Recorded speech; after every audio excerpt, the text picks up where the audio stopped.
Привет, друзья! Сейчас обеденный выпуск с главными событиями Европы. В Германии продолжаются разговоры о снижении налогов на электроэнергию для семей и частных домохозяйств, в то время как крупные предприятия уже получили эту льготу. Одновременно правительство Фридриха Мерца готовит меры для снижения счетов за газ и сетевых тарифов. А безопасность Германии остается приоритетом. Крупнейшие аэропорты Германии будут защищать от дронов современными системами, и созданное специальное подразделение федеральной полиции уже приступило к работе. Также активное обсуждение вызывает новая инициатива по учету для школьников Баварии. В ближайшие дни ожидаются первые акции протеста. Экономика и рынок труда Германии тоже сегодня на повестке дня. Крупный автомобильный концерн Volkswagen продолжит масштабную программу экономии, которая затронула десятки тысяч сотрудников автомобильных предприятий. А стратегия автомобильной отрасли Европы уже обсуждается председателем Еврокомиссии Урсулой фон дер Ляйен. Не отстает и медицинская сфера. Новая система учета для врачей поможет оптимизировать работу с пациентами и страховыми кассами, не ухудшая качество обслуживания. Обо всех этих последних событиях Европы коротко расскажу буквально за несколько минут. Итак, министр финансов Германии Ларс Клинвальд заявил, что снижение налога на электричество для всех потребителей остается целью правительства канцлера Фридриха Мерца. На данный момент налог уменьшен только для крупных предприятий, тогда как семьи и частные домохозяйства пока не получили льготу. Клинвальд подчеркнул, что снижение для всех возможно только при наличии достаточного бюджета. Правительство также планирует к Новому году снизить сетевые тарифы и убрать дополнительные сборы за газ, выделив на это около 10 миллиардов евро, чтобы облегчить счета на энергию. Эксперты предупреждают, что отсутствие повсеместного снижения налога может вызвать недовольство граждан, рассчитывающих на быструю помощь.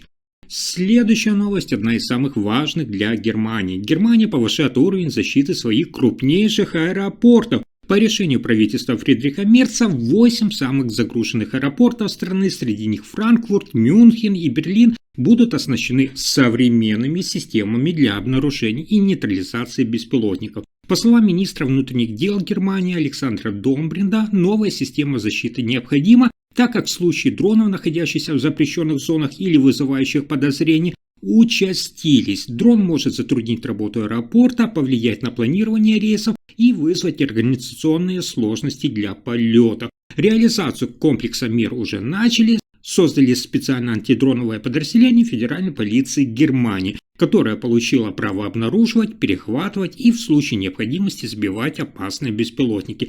Первый этап – это 60 спецсотрудников, со временем численность вырастет до 130. Также планируется создать централизованный координационный центр для мониторинга и реагирования на угрозы от дронов по всей стране. Эксперты отмечают, для авиационной отрасли и пассажиров это важная гарантия безопасности. Рейсы перестанут зависеть от любых неопознанных беспилотников, аэропорты смогут работать более организованно и безопасно. Следующая новость связана с обсуждением курса канцлера Фридриха Мерца. В Германии школьники Баварии готовятся к массовой забастовке против нового закона о военной службе. Правительство канцлера Фридриха Мерца планирует вернуть обязательный воинский учет с 2026 года. То есть молодые люди будут проходить медосмотр и становиться на воинский учет. Если добровольцев окажется недостаточно, закон предусматривает привлечение большего числа молодых людей к учету. Противники закона – это тысячи школьников в Мюнхене, Нюрнберге, Аусберге и других городах. Они намерены 5 декабря пропустить уроки и выйти на улицы. Школьники отмечают, что новая система может повлиять на их учебный процесс и личные планы. Региональные организации профсоюзов поддержали протестующих, призвав школы не препятствовать этим акциям. Молодые люди считают, что закон ставит под удар их планы на будущее, учебу и карьеру. Таким образом, возвращение учета снова вызывает активное обсуждение в Германии между обеспечением безопасности и правом молодежи на выбор жизненного пути. Школьный протест может стать одним из самых крупнейших в истории Баварии по этому вопросу. Но на этом сюрпризы дня не заканчиваются. Глава Volkswagen Оливер Блюме заявил, что автоконцерн продолжит жесткую программу экономии, чтобы сохранить прибыль и конкурентоспособность в Германии. Несмотря на рост производства электромобилей и новые модели, расходы компании остаются слишком высокими. В рамках программы экономии планируется, напомню, уменьшение численности до 35 тысяч сотрудников к 2030 году.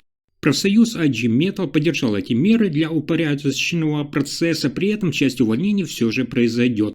По словам Блюма, только такие меры позволят компании снижать затраты, повышать эффективность и оставаться лидером на автомобильном рынке. Эксперты отмечают, что последствия программы могут затронуть не только сотрудников Volkswagen, но и связанные отрасли экономики Германии. Кроме того, председатель Еврокомиссии Урсула фон дер Ляйен пообещала рассмотреть обращение канцлера Фридриха Мерца о возможном продлении разрешения на продажу автомобилей с двигателями внутреннего сгорания после 2035 года.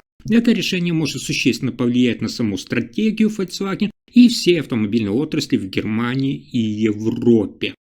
И это только начало. В Германии вступает в действие новая система учета для врачей, работающих по договорам со страховыми кассами. Эту систему создали для оптимизации работы и упрощения расчетов. Канцлер Фридрих Мерц и федеральное правительство утверждают, что изменения не повлияют на качество медицинского обслуживания самих пациентов. По оценке врачей, которые обслуживают пациентов по страховым кассам, новые правила приведут лишь к незначительным изменениям в ежедневной работе. Система позволит точнее учитывать прием пациентов и время работы врачей, а также упростит административные процессы в клиниках и амбулаториях. Председатель Ассоциации врачей Германии отметил, что нагрузка на врачей останется примерно на том же уровне, что и раньше, а пациенты не заметят изменений в обслуживании. Основная цель реформы – это повышение прозрачности и упрощение взаимодействия между врачами и страховыми кассами. Это нововведение может ускорить расчеты по выплатам, улучшить планирование работы медицинских учреждений и снизить бюрократическую нагрузку на врачей. Для пациентов это означает стабильное качество приема и отсутствие дополнительных сложностей. Таким образом, правительство Фридриха Мерца стремится сочетать цифровизацию, упрощение процессов и сохранение высокого уровня медицинского обслуживания. Эта система будет внедряться постепенно, чтобы врачи и пациенты могли адаптироваться без проблем. На этом пока все. Вы слушали последние новости Германии. Если информация оказалась полезной, ставьте лайк, подписывайтесь на канал и делитесь видео. Спасибо за просмотр.